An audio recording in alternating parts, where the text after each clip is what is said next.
ওয়েফল বানানোর জন্য আমি ময়দা আর কাসবা পাউডার নিয়েছি, ডিম আর একটু 2 চামচ ব্রাউন সুগার আর একটুখানি দিয়ে দিলাম বেকিং পাউডার, কলা, দুধ সব একসঙ্গে মেখে নিয়েছি। খুব সামান্য নুন দিয়েছি, মিষ্টি বেশি খেলে আর একটু তোমরা চিনি দিতে পারো।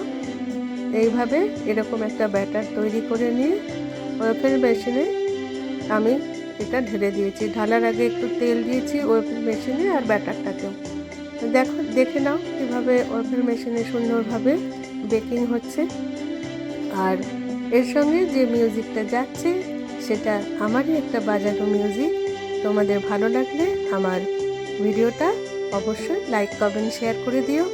আর আরও কিছু নতুন যদি জানার ইচ্ছা থাকে তাহলে আমাকে কমেন্ট বক্সে অবশ্যই লিখে জানিও। খেতে কিন্তু খুব সুন্দর হয়েছিল। এর ওপরে আমি যেটা স্প্রেড করেছি, কিছুটা দই আর মধু একটা বাটিতে নিয়েছি আর একটা বাটিতে নাটেলা একটুখানি পাতলা করে নিয়েছি দুধ দিয়ে দিয়ে এক একটা ভাগে এক এক রকমভাবে স্প্রেড করে আমি খেয়েছি। দুর্দান্ত খেতে পেরেছে, একটা নতুন ধরনের ব্রেকফাস্ট। তোমাদের ভালো লাগলে অবশ্যই জানাবে। টাটা।